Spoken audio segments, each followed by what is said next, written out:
Welcome back. Let's join Carly Fiorina talking about education at the Salt Hill Pub in Newport, New Hampshire. Every election, honestly, let's be honest, Republican candidates come out and tell you they're going to do something with the Department of Education. For 40 years, it's gotten bigger. For 40 years, it's gotten bigger and more money. And while the Department of Education has gotten bigger for 40 years, what's happened to the quality of education? It's gone down. So what do you conclude from that? The size and the budget of the Department of Education has nothing to do with the quality of education in this country. In fact, there may be an inverse relationship. Yes, you can applaud.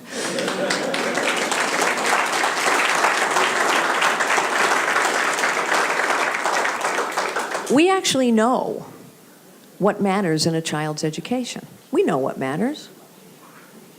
A good teacher in the front of the classroom and an involved parent, family, or community. That's what matters.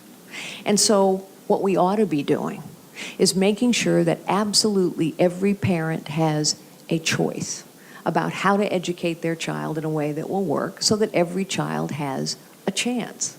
We ought to make sure that all of the power and the money and the accountability flows out of Washington and into states and communities and to families. That's what works.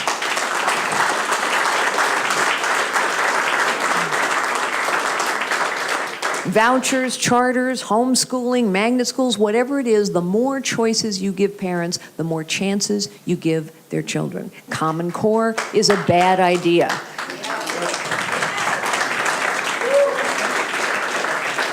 You know, progressives talk about crony capitalism a lot, and so do I. Progressives, when Bernie Sanders has a rally and talks about crony capitalism, he then goes on to say that the answer to crony capitalism is more big government.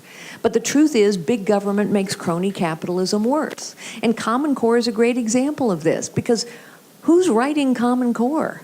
Textbook companies, testing companies, they're trying to make the rules work for them. Who wrote Obamacare? Health insurance companies, drug companies, pharmaceuticals. The more government gets involved in something, the bigger and more complicated it gets, the more true it is that the big interests bulk up and help try and make the rules work for them. So we got to get the Department of Education out of the business of education and give parents as many choices so their kids have chances. Carly Fiorina, who's running for president, was also asked a question about the role of the United States government overseas. The fact that President Obama did nothing when Bashar al-Assad continued to slaughter his own people with chemical weapons after Obama drew a red line, the fact that they did nothing sent a signal around the world. And what was that signal? That signal was the United States isn't going to do anything. So, hey, open season on bad behavior. Now, why do I tell you that? Because the first thing I'm going to do, the very first thing I'm going to do on day one is make 2 phone calls. The first will be to my good friend Bibi Netanyahu, a man I've known a long time, to reassure him that we will stand with the state of Israel always.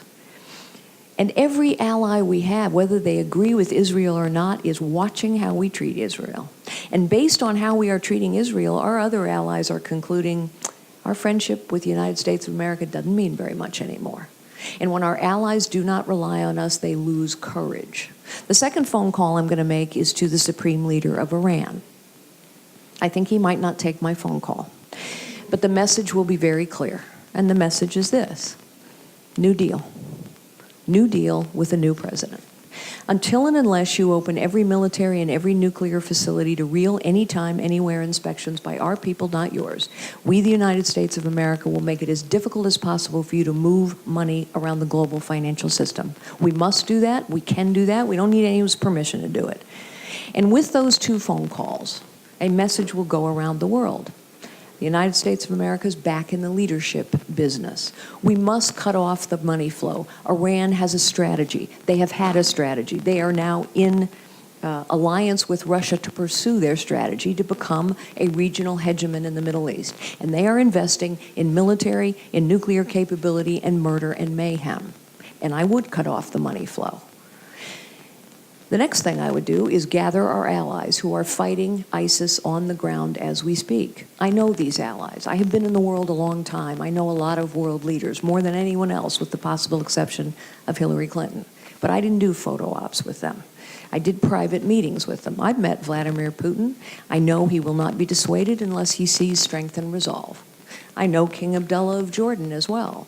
The Jordanians, the Egyptians, the Bahrainis, the Qataris, the Saudis, the Kurds, every single one of these allies I just named are fighting ISIS on the ground as we speak.